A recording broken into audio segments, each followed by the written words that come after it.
Paz do Senhor, amados.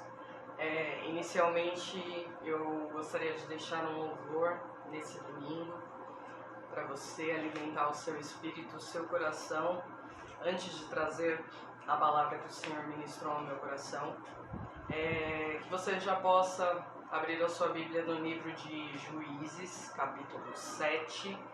E enquanto você está abrindo a sua Bíblia, já vai meditando na letra desse louvor para preparar o seu espírito para aquilo que o Senhor tem para nós nesse dia. Amém?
No livro de Juízes, no capítulo 7, nós vamos meditar na palavra do Senhor nesse momento.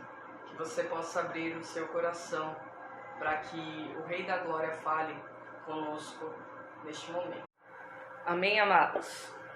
A palavra do Senhor no livro de Juízes, capítulo 7, no versículo 2, parte A, diz o seguinte: E disse o Senhor a Gideão: muito é o povo que está contigo.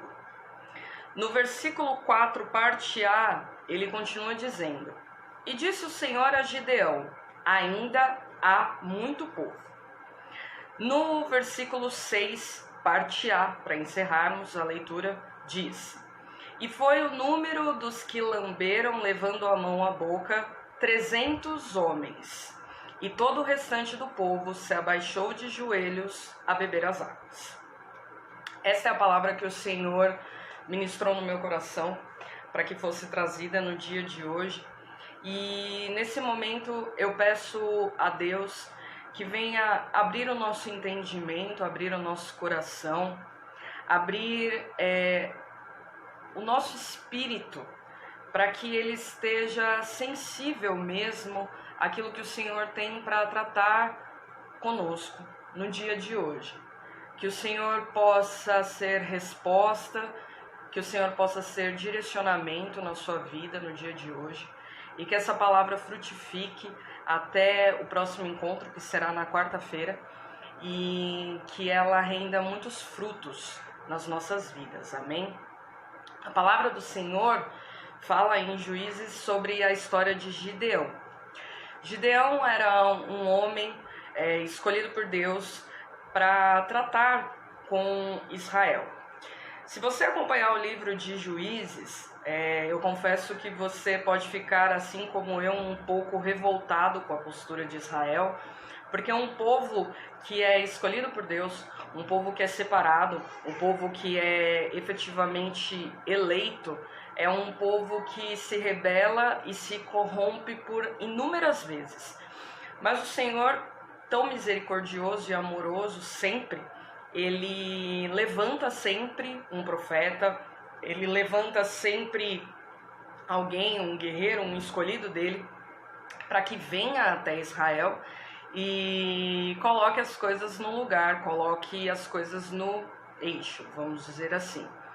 E Israel havia se corrompido mais uma vez, e o Senhor decidiu então escolher a Gideão para que ele fosse o libertador. Nesse momento em Israel, os midianitas estavam atacando e estavam consumindo tudo o que eles tinham. Então, não só a questão de bois, de casas, de vacas, mas algo muito específico, que é o motivo de eu ter iniciado com esse louvor, é que os midianitas tiravam todo o trigo, né, desse povo.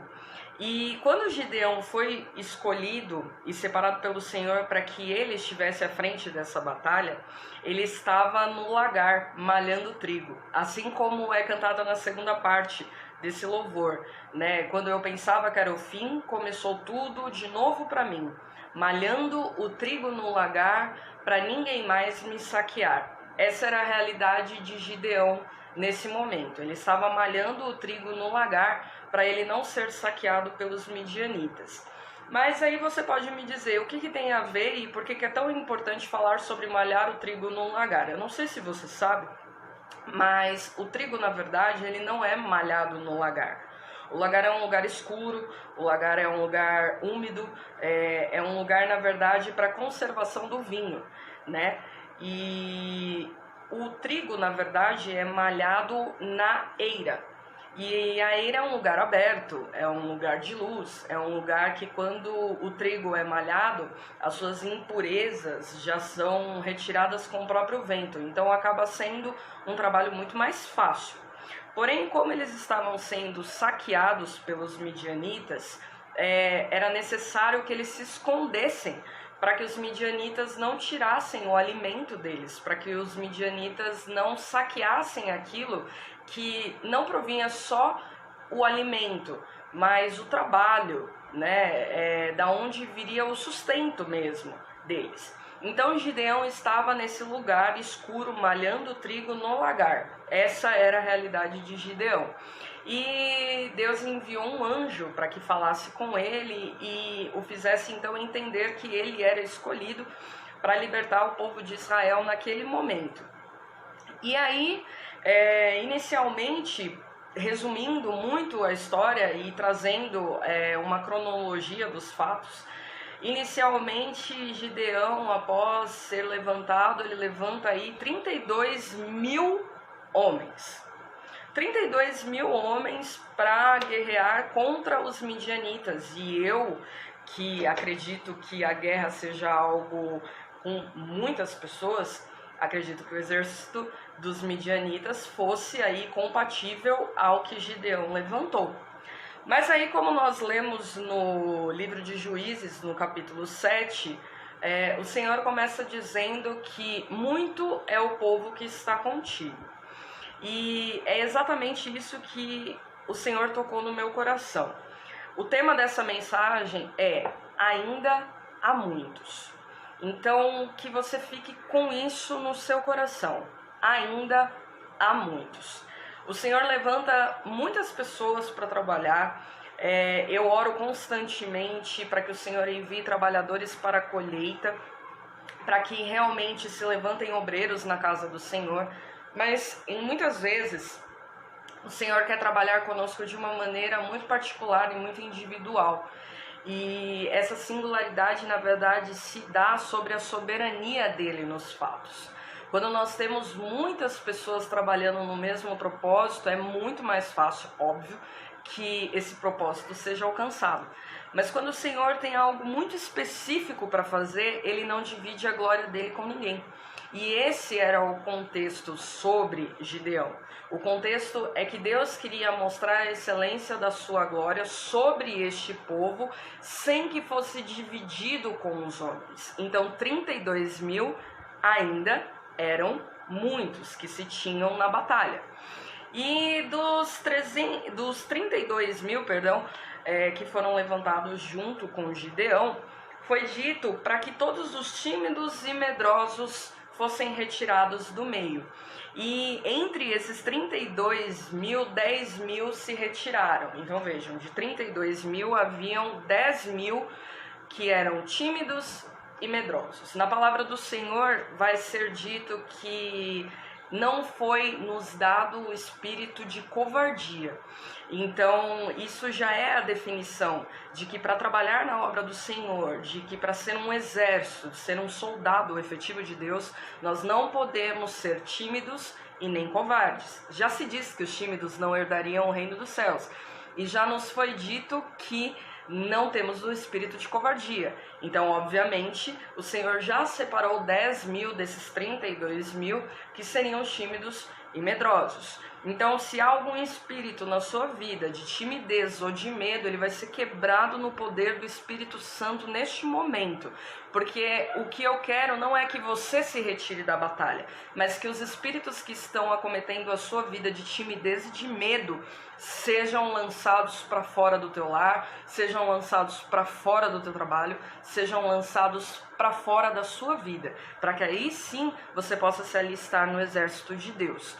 E aí, tendo desses 32 mil partido 10 mil, sobraram 22 mil. E você pode pensar assim, nossa, mas sobraram 22 mil, é possível ainda se ganhar uma batalha de forma exemplar. Mas ali no versículo 4, na parte A, o Senhor ainda vem a Gideão e diz que ainda há muito povo. E aí ele pede para que Gideão desce com esse povo, esses 22 mil, as águas, e ali ele provaria que os que seriam separados, aqueles que bebessem de uma determinada forma e aqueles que se ajoelhassem e lambessem de uma outra forma. E desses 22 mil, apenas 300 homens beberam das águas da maneira que o Senhor pediu para que Gideão separasse para permanecer nessa batalha. Isso mostra uma rendição, isso mostra uma prostração diante de Deus, isso mostra que nós precisamos estar com os nossos joelhos no chão perante as batalhas que o inimigo vem tentar assolar nas nossas vidas. Nós somos exército de Deus, mas a principal posição de um soldado de Cristo é de joelho. Então, desses 22 mil que inicialmente começaram em 32 mil, agora se sobraram 300. E aí você pode pensar, mas Gideão conseguiu ganhar essa batalha? Sim, ele conseguiu ganhar essa batalha. E a história se segue nisso, e Deus dá a vitória, entrega os midianitas na mão, né, de Gideão, e esse exército de apenas 300 homens, mas 300 homens que estavam fazendo a vontade do Pai, conseguiram ganhar essa batalha. A história é essa, é uma história linda, é uma história simples, começa ali em Juízes capítulo 6, e ela vai se seguir aí até Juízes capítulo 8, 9 mais ou menos, Quando você tiver um tempinho, medite no livro de Juízes e entenda o contexto total da história de Gideão. Mas o que eu vim aqui, de forma resumida, dizer a você é que ainda há muitos. A glória do Senhor não se divide. A glória de Deus não se divide com outras pessoas. Então, se ainda há muitas pessoas no seu meio querendo te ajudar numa batalha que você ainda não venceu, é porque ainda há muitas pessoas ao seu redor. Muitas pessoas que você está dividindo o seu problema, muitas pessoas que você está pedindo para orar junto com você. Então vai para o secreto, vai apenas você, os seus joelhos e a sua adoração. Porque ainda se houverem muitas pessoas junto com você, o Senhor não pode estabelecer a glória dele. O milagre vem no momento em que você entende que a glória é apenas dele. E aí, quando a glória dele efetivamente se estabelecer na sua vida, na minha vida, nós vamos viver exatamente o que nós cantamos no início. Deus nos chamou para viver coisas maiores. Que você seja Gideão na sua casa, que você seja Gideão no seu trabalho, que você seja Gideão no meio da sua família, no meio dos seus amigos, no seu ministério. Que você seja Gideão e que você não seja tímido, que você não seja medroso, que você tenha reverência na presença do Senhor e que você não queira glória para si, porque nós não somos dignos de glória. Nós somos dignos de misericórdia. Aliás, nem somos dignos de misericórdia. É o Senhor que é misericordioso e vem com a sua glória sobre as nossas vidas. Mas que você se levante nesse domingo como Gideão na presença do Senhor.